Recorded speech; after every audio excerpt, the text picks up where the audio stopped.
بیبولت کہتا ہے ارطغرل کا خاص آدمی آرتک یقیناً اس صندوق کے بارے میں جانتا ہوگا جس کو منگول تلاش کر رہے ہیں۔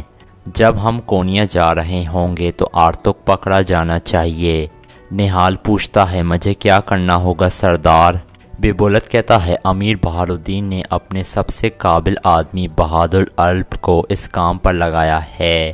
تم اس سے ملو اور کہو کہ آرتک کو پکڑ لے، باقی وہ دیکھ لے گا، اور اسے کہنا کہ وہ اپنا بیس ڈریگوس کے آدمیوں کی طرح تبدیل کر لے۔ دوسری طرف مینگو کہتی ہے اگر آپ کونیا نہ جائیں تو اس کے علاوہ کوئی اور چارہ نہیں ہے۔ البلکے کہتی ہے میں کونیا جاؤں گی، لیکن صرف میں اپنی ذمہ داری نبھاؤں گی، میں امیر بہار الدین سے شادی نہیں کروں گی۔ اتنے میں سرما اندر داخل ہو کر کہتی ہے اگر تم نے امیر بہار الدین سے شادی نہ کی تو بھائی تمہیں مار دے گا۔ البلگس سا غصے میں کہتی ہے تم اس معاملے سے دور رہو سرما، میرا بھائی میری امیر بہار الدین سے شادی کروا کر مجھے زندہ دفن کرنا چاہتا ہے۔ سرما کہتی ہے میں جانتی ہوں کہ تم یہ شادی کیوں نہیں کرنا چاہتی ہو، کیونکہ تم کسی اور سے پیار کرتی ہو۔ البلگے کہتی ہے نہیں، میں نے تمہیں پہلے بھی بتایا ہے، یہ تمہارے بات سمجھ کیوں نہیں آ رہی ہے؟ سرما کہتی ہے میں تمہاری آنکھوں میں دیکھ سکتی ہوں، یہ واضح ہے، میں نے دیکھا تھا کہ تم ارطغرل صاحب کو کیسے دیکھ رہی تھی، تم عزت کی نظر سے نہیں بلکہ پیار کی نظر سے دیکھ رہی تھی۔ البلگے کہتی ہے اپنی حد میں رہو سرما، اگر تم نے دوبارہ یہ کہا تو اچھا نہیں ہوگا۔ یہ کہہ کر وہ باہر نکل جاتی ہے۔ اس کے بعد اگلا دن شروع ہو جاتا ہے۔ ارطغرل اپنے سپاہیوں کے ساتھ صدر الدین کنیری کو لینے کے لیے روانہ ہو گیا تھا۔ دوسری طرف بیبولت البلگے کو لے کر سوگڑ پہنچ چکا تھا۔ اتنے میں حکیم آرتک آ کر کہتا ہے ہم نے ٹیکس آپ کے حوالے کر دیا ہے بیبولت صاحب، آپ کا سفر محفوظ ہو۔ اس کے بعد سپاہی سونے کے صندوق گھوڑا گاڑی پر رکھنے لگتے ہیں۔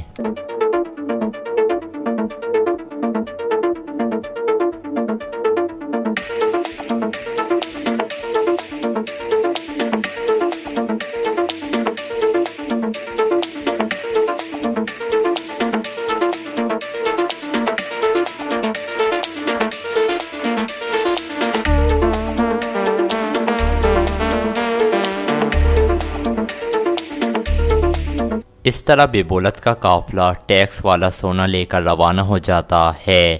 دوسری طرف سوگٹ کی مسجد میں مولوی صاحب بچوں کو اسلامی تعلیمات سنا رہے تھے اور بچے خوش ہو رہے تھے۔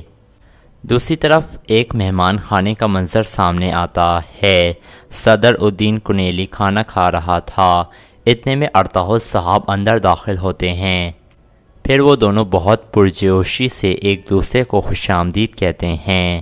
اس کے بعد وہ دونوں ایک میز پر بیٹھ جاتے ہیں۔ صدر الدین کنیلی کہتے ہیں ارطغرل صاحب ہم ایک مشکل وقت سے گزر رہے ہیں، حکمت صرف آپ کی تلوار کے نیچے محفوظ رہ سکتی ہے۔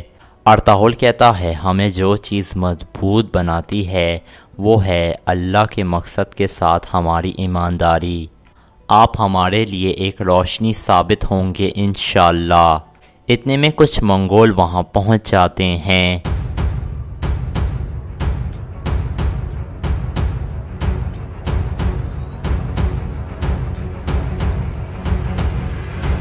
پھر منگول کہتا ہے ہماری دشمنی تمہارے ساتھ نہیں ہے ارطغرل، صرف کنیلی کو ہمارے حوالے کر دو۔ ارطغرل کہتا ہے ہم جان تو دے سکتے ہیں لیکن کنیلی صاحب کو تمہارے حوالے نہیں کریں گے۔ دوسری طرف حکیم آرتک دو سپاہیوں کے ساتھ قبیلے کی طرف جا رہا تھا۔ اتنے میں بہت سارے آدمی انہیں آ کر گھیرے میں لے لیتے ہیں۔ آرتک پوچھتا ہے کون ہو تم لوگ؟ بہادر کہتا ہے ہم دریگوس کی طرف سے سلام لائے ہیں۔ یہ سن کر حکیم آرتک تلوار نکال لیتا ہے اور لڑائی شروع ہو جاتی ہے۔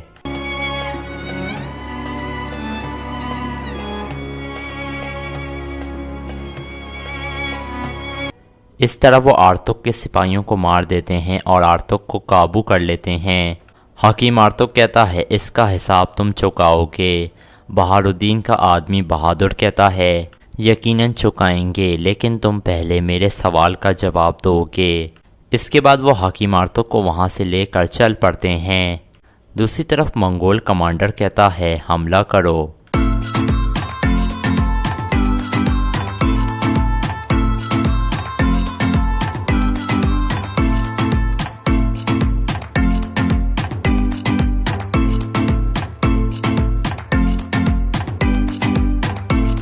اسی دوران بے بولت کا قافلہ کونیا کی طرف روانہ تھا۔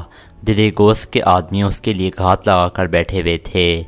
دوسری طرف ارطغرل کہتا ہے ان زمینوں میں جو بھی عالموں کو نقصان پہنچانے کی کوشش کرے گا اس کا سامنا سلیمان شاہ کے بیٹے ارطغرل سے ہوگا۔ اس طرح ارطغرل منگول کمانڈر کو مار دیتا ہے۔ اس کے بعد وہ صدر الدین کنیلی کو لے کر روانہ ہو جاتے ہیں۔ دوسری طرف کائی قبیلے میں حفصہ خاتون خیموں کے کور اٹھا کر سلجان کے پاس لاتی ہے۔ سلجان چیک کرتی ہے تو اس میں سوراخ تھے۔ پھر سلجان کہتی ہے کیا تم نے خواتین کے کام کی نگرانی نہیں کی ہے حفصہ خاتون؟ حفصہ کہتی ہے میں نے کی ہے سلجان خاتون۔ سلجان کہتی ہے تو یہ کور اتنی بری حالت میں کیوں ہیں؟ اب میں خیمے کیسے بناؤں گی؟ لے جاؤ ان کو۔ یہ سن کر حفصہ کور اٹھاتی ہے اور منہ بنا کر باہر نکل جاتی ہے۔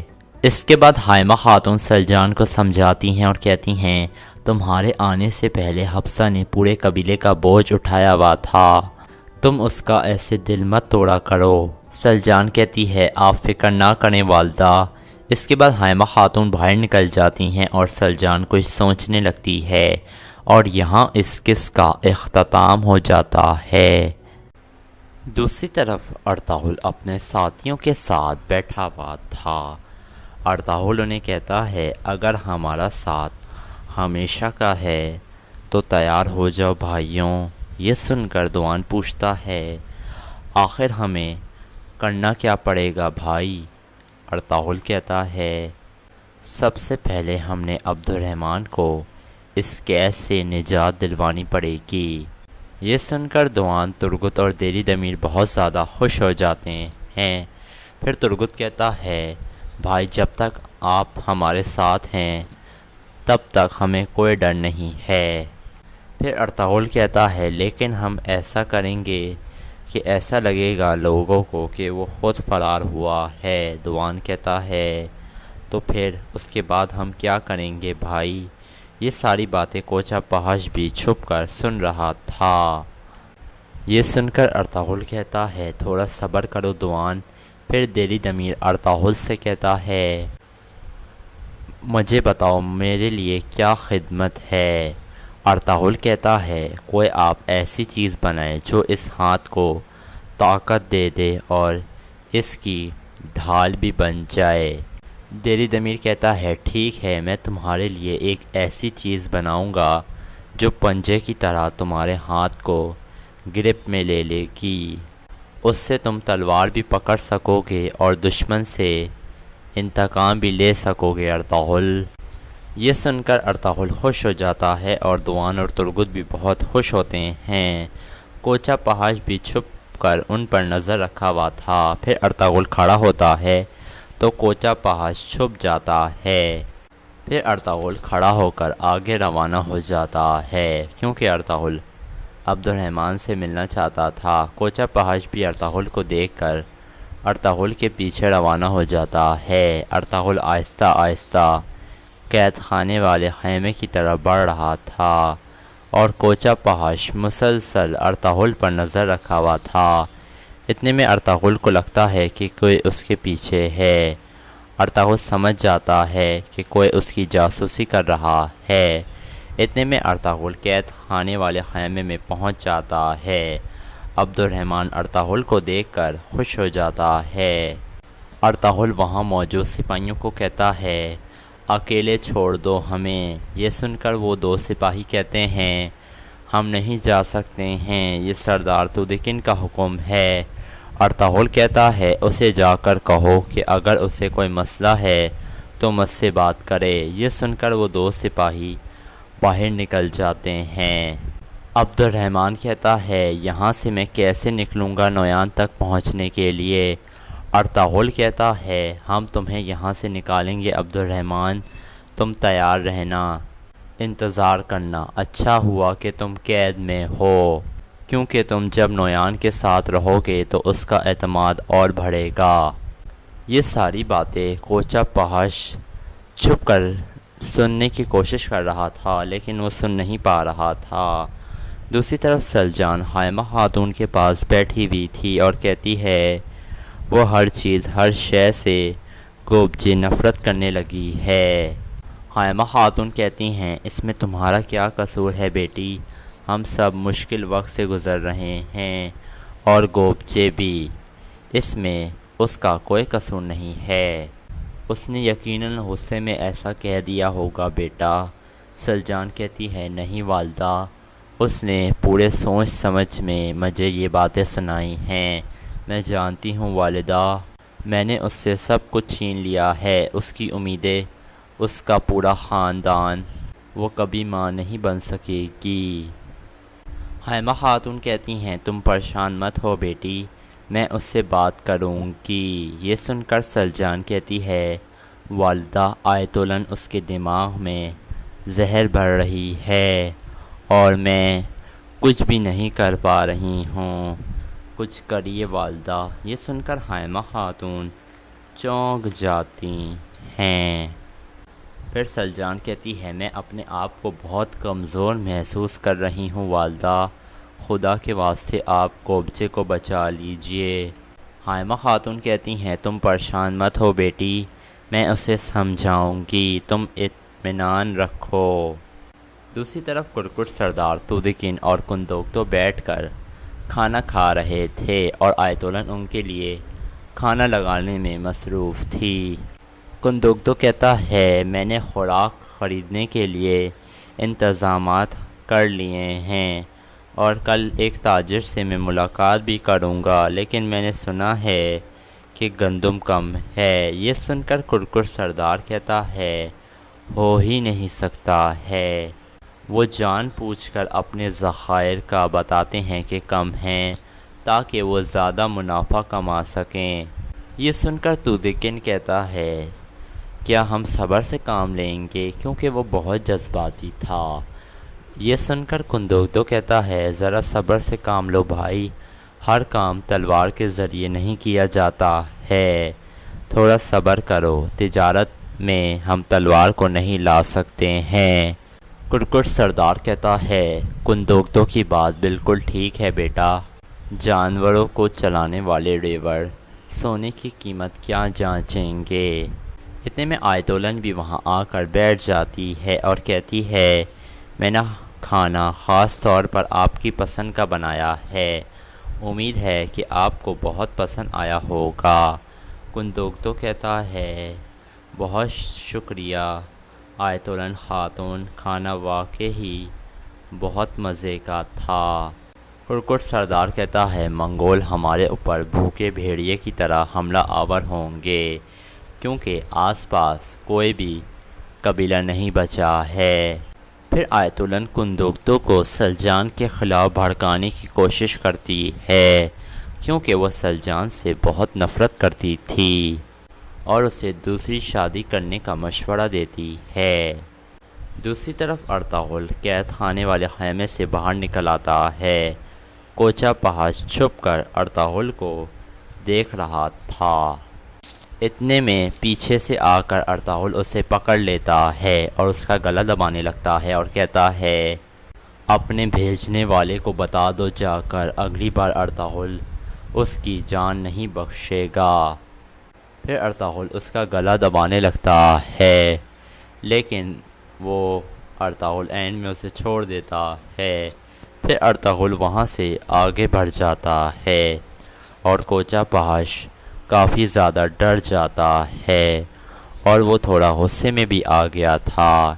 اتنے میں ارطغرل آگے بڑھ جاتا ہے اور مرکزی خیمے میں داخل ہو جاتا ہے۔ وہاں گوبجے موجود تھی۔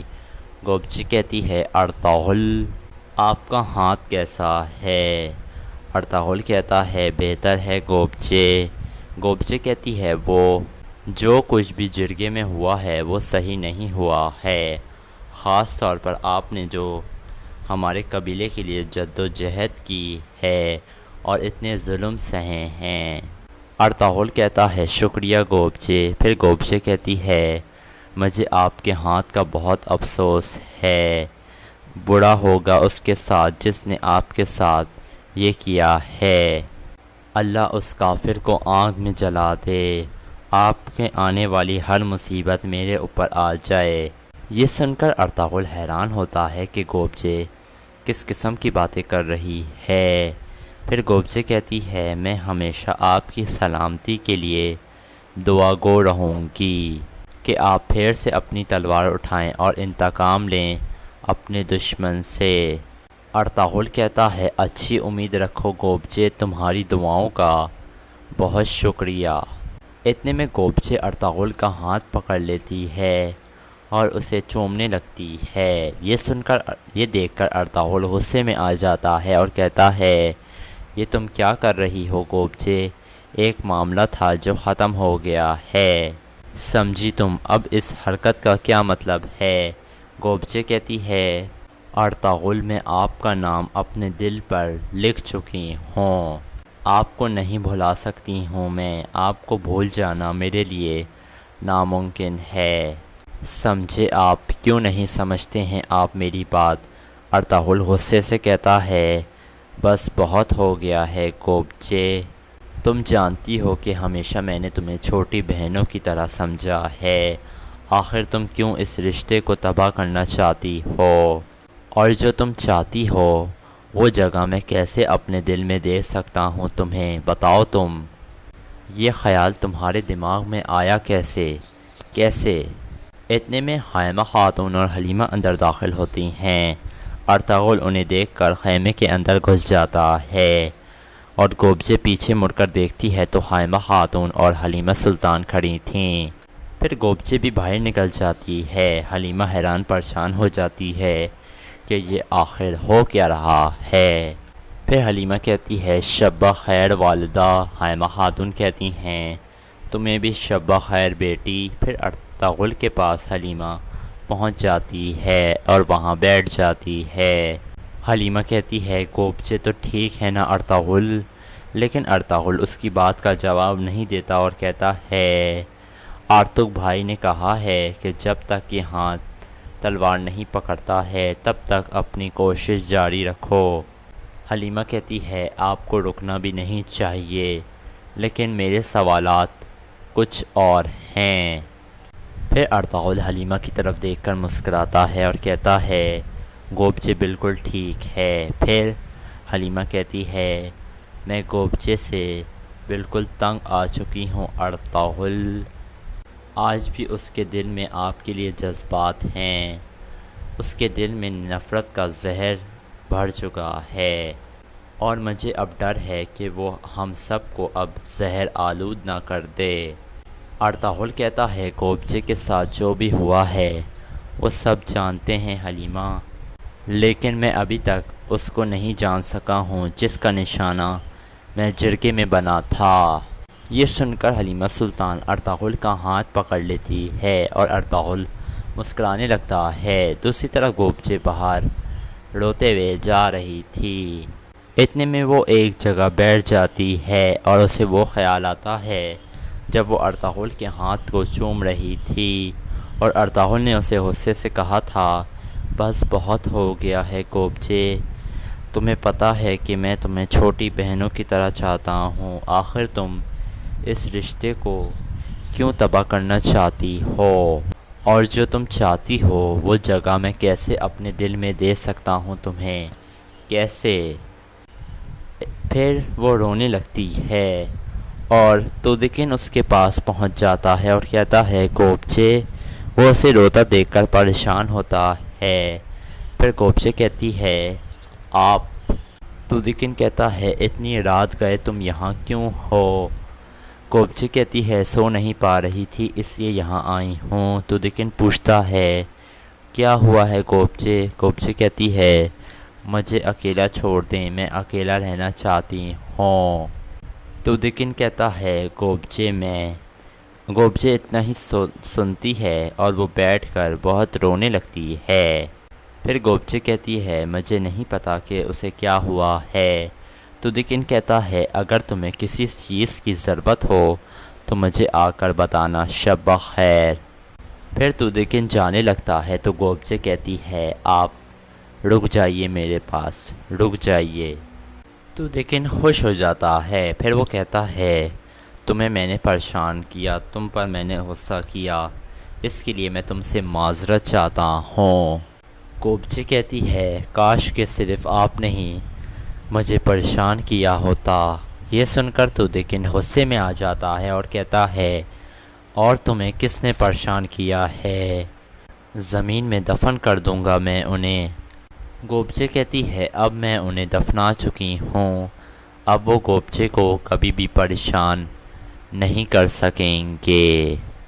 دوسری طرف کوچا پہاش مرکزی خیمے کے باہر کھڑا ہو جاتا ہے اور کہتا ہے اندر آنے کی اجازت چاہتا ہوں۔ آیت الن کہتی ہے آ جاؤ۔ پھر کوچا پہاش اندر داخل ہو جاتا ہے اور کہتا ہے میں تدکن بھائی سے بات کرنا چاہتا ہوں۔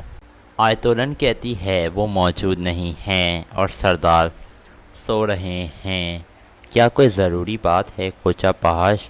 کوچا پہاش کہتا ہے نہیں، کوئی ضروری بات نہیں ہے۔ آیت الن کہتی ہے بتاؤ کوچا پہاش کیا بات ہے؟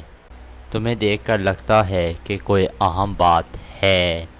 یہ سن کر کوچا پہاش کہتا ہے ارطغرل، لگتا ہے کہ کوئی بڑا مسئلہ کھڑا کرنے والا ہے، سمجھ نہیں آ رہا ہے کہ میں کیسے بتاؤں۔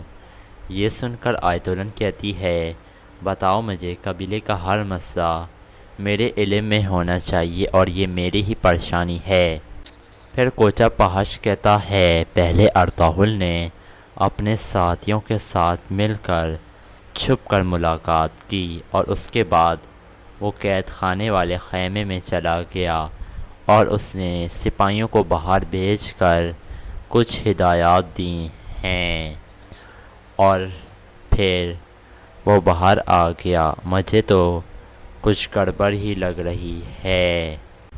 آیت الن کہتی ہے اب میری بات سنو، تم تودکن صاحب کو تو جانتے ہو کہ کتنے وہ جذباتی ہیں اور تم ان کی بہت عزت کرتے ہو، اور کندوکتو صاحب کی بھی تم بہت عزت کرتے ہو اور ان کی جان بچا کر تم نے ان کا اعتماد بھی حاصل کر لیا ہے۔ پھر آیت الن کہتی ہے تو تم یہ ساری باتیں جا کر کندوکتو کو بتا دو اور اسے بتاؤ کہ ارطغرل نے اپنے سپاہیوں سے خفیہ ملاقات کی ہے اور پھر اس نے عبد الرحمن کو بھی کچھ ہدایات دی ہیں تاکہ اس کی آنکھیں کھل جائیں۔ جب اس کی آنکھیں کھل جائیں گی تو تودکن کو ارطغرل سے کوئی خطرہ نہیں رہے گا۔ تم سمجھ گئے نا میری بات؟ کوچا پہاش کہتا ہے جی آیت الن خاتون میں سمجھ گیا، بہت اچھی طرح سمجھ گیا۔ پھر کوچا پہاش باہر نکل جاتا ہے۔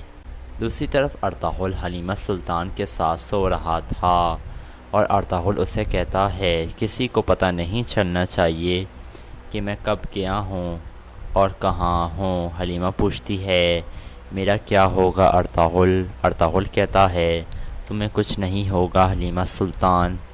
حلیمہ کہتی ہے میں جانتی ہوں کہ آپ پورے قبیلے کی بقا کے لیے جہاد کر رہے ہیں، میں صبر کروں گی ارطغرل اور ہر لمحہ آپ کے لیے دعا کروں گی اور ہمیشہ حوصلے سے کام لوں گی۔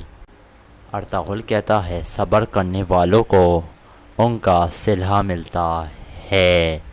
یہ سن کر حلیمہ کہتی ہے آپ کو بات کرنی چاہیے کندوکتو بھائی سے، چاہے کچھ بھی ہو جائے انہیں آپ کے ساتھ ہونا چاہیے۔ سرجان خاتون بھی بہت پریشان ہیں۔ پھر ارطغرل کہتا ہے ٹھیک ہے میں اپنے بھائی سے بات کروں گا۔ اس کے بعد وہ دونوں سو جاتے ہیں۔ پھر اگلا دن شروع ہو جاتا ہے۔ اس کے بعد نویان کے ٹھکانے کا منظر سامنے آتا ہے۔ حمزہ سپاہی اپنے گھوڑے کو تیار کر رہا تھا کیونکہ وہ روانہ ہونے والا تھا۔ تانگت نویان سے کہتا ہے آپ کو کیا لگتا ہے ہمیں اس کو جانے کی اجازت دے دینی چاہیے کیا نویان؟ نویان کہتا ہے بالکل ہمیں اس کو حوصلہ دینا ہے، کیونکہ وہ سوچ رہا ہوگا کہ میں اپنا وعدہ پورا کرتا ہوں یا نہیں، اور میں اس کی بات سچ ثابت کرنا چاہتا ہوں۔ تانگوت کہتا ہے اگر یہ بھاگ گیا اور واپس نہیں آیا تو نویان کہتا ہے تو یہ مارا جائے گا۔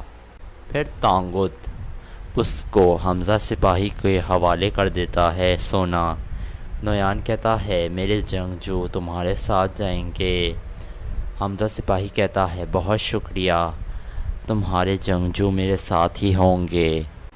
پھر وہ حمزہ سپاہی اپنی ساری چیزیں گھوڑے پر رکھتا ہے اور پھر گھوڑے پر سوار ہو جاتا ہے اور پھر وہاں سے روانہ ہو جاتا ہے۔ نویان کہتا ہے بڑی مچھلی کو پکڑنے کے لیے اس کی طرف جال بھی بڑا پھینکا جاتا ہے، بھولنا مت یہ میری بات تانگوت۔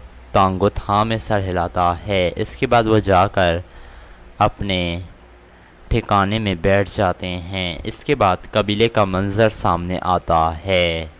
خواتین قالینیں تیار کر رہی تھیں، سلجان بھی اپنا کام کرنے میں مصروف تھی۔ اتنے میں گوبچے وہاں پہنچ جاتی ہے اور ایک خاتون کو کہتی ہے یہ تم کس طریقے سے کام کر رہی ہو، جاؤ یہاں سے۔ یہ سن کر وہ خاتون آگے بڑھ جاتی ہے۔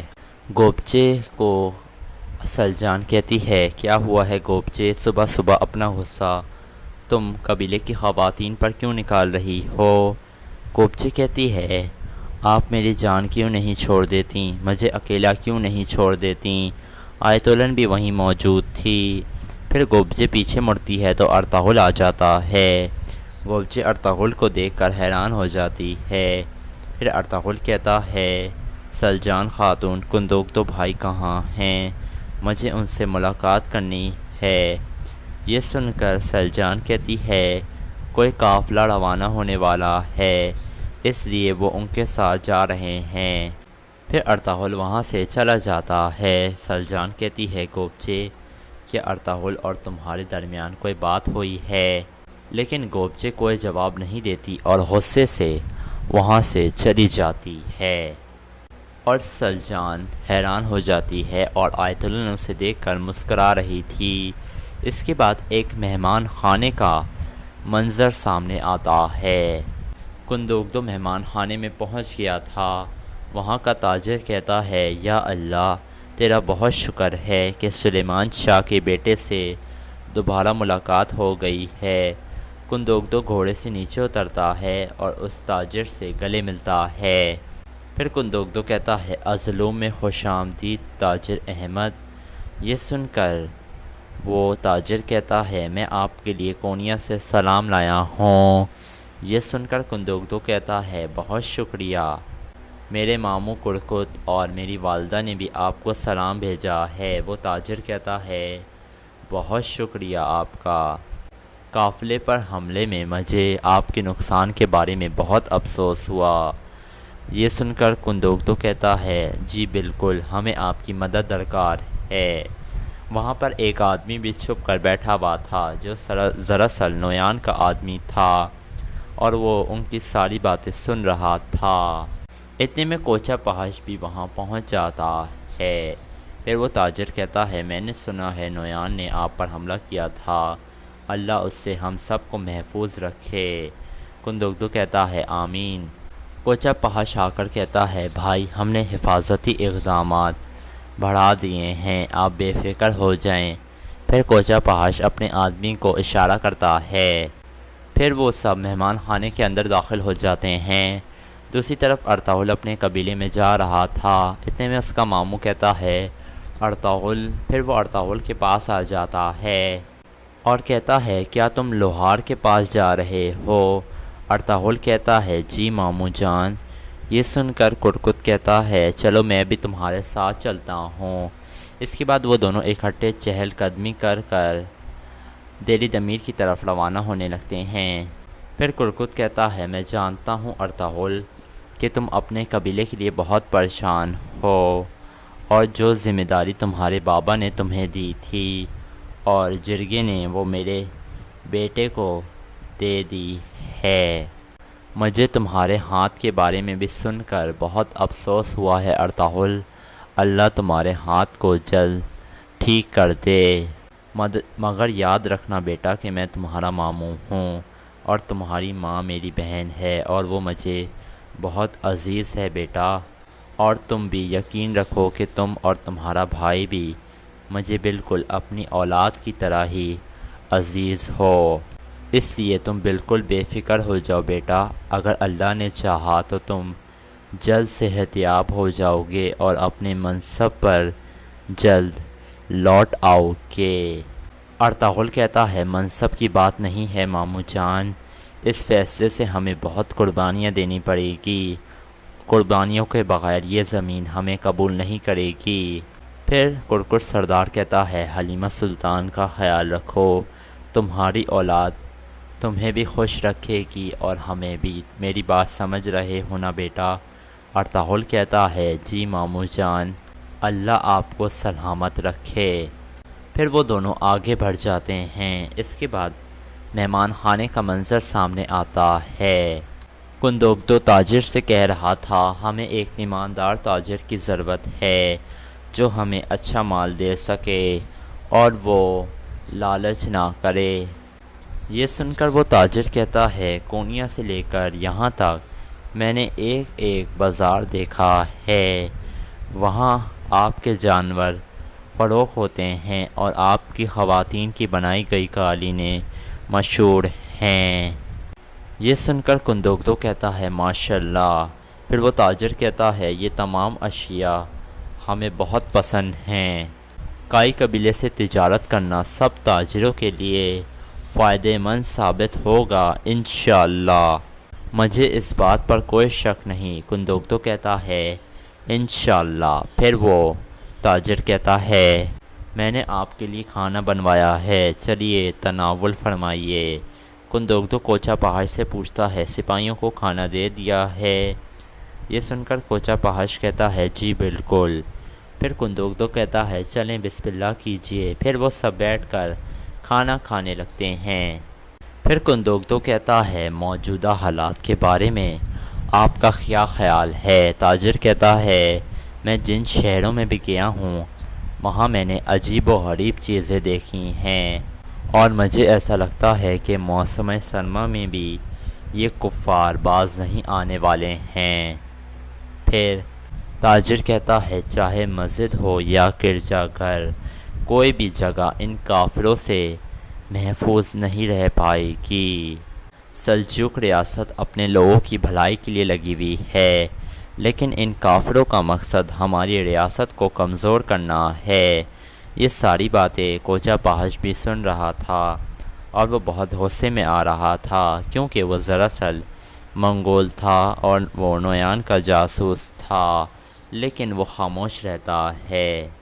پھر وہ تاجر کہتا ہے ان کا اصل مقصد ہماری دفاعی صلاحیت کو ختم کرنا ہے۔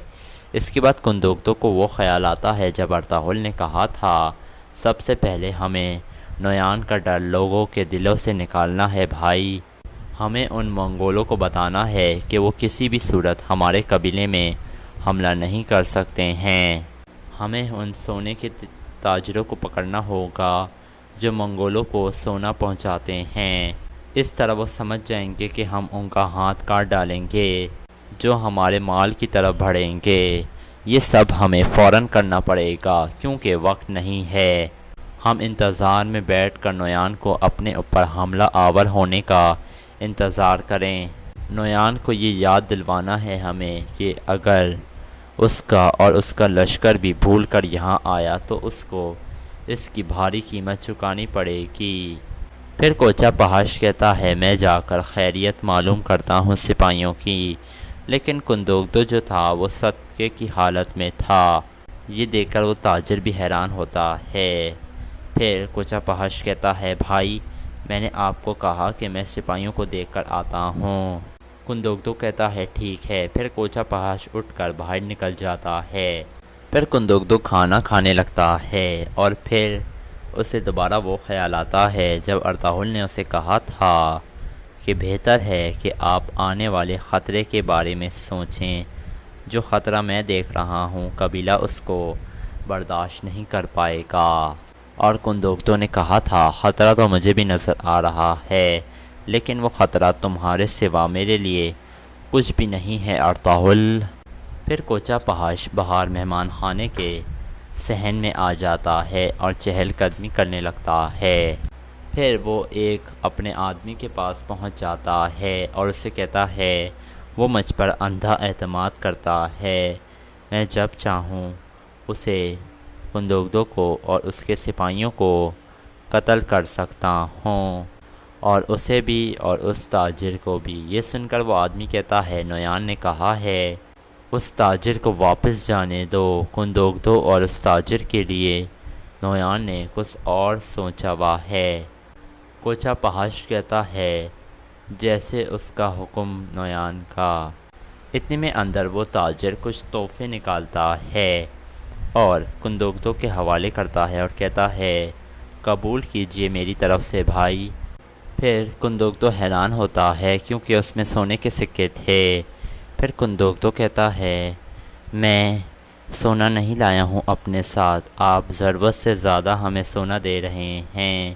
یہ سن کر وہ تاجر کہتا ہے کیونکہ میں آپ پر بہت بھروسہ کرتا ہوں، میں آپ کی تمام موسمیات اور سارے جانور خرید لوں گا اور آپ کی ساری خوش سالی ختم ہو جائے گی۔ یہ سن کر کندوگدو کہتا ہے بہت شکریہ آپ کا، نویان کو میں یہ سارا سامان ملنے کے بعد خبر دوں گا۔ کندوگدو کہتا ہے وقت آنے پر میں آپ کو بحفاظت یہاں سے روانہ کروں گا، آپ پریشان مت ہوں، آپ کی حفاظت کی ذمہ داری اب میری ہے۔ یہ سن کر وہ تاجر خوش ہو جاتا ہے۔ پھر وہ کہتا ہے کندوگدو بہت شکریہ آپ کا۔ یہ سن کر وہ تاجر بھی کہتا ہے بہت شکریہ۔ پھر وہ دونوں گلے ملتے ہیں۔ پھر کوچہ پہاش اور کندوگدو باہر نکل جاتے ہیں اور وہ تاجر بیٹھ جاتا ہے۔ اس کے بعد قبیلے کا منظر سامنے آتا ہے۔ کرکر سردار دہلی دمیر کے پاس پہنچتا ہے اور کہتا ہے تم نے اپنے منصب پر واپس آ کر ہمارے قبیلے کی عزت بڑھائی ہے۔ یہ سن کر دہلی دمیر کہتا ہے شکریہ سردار۔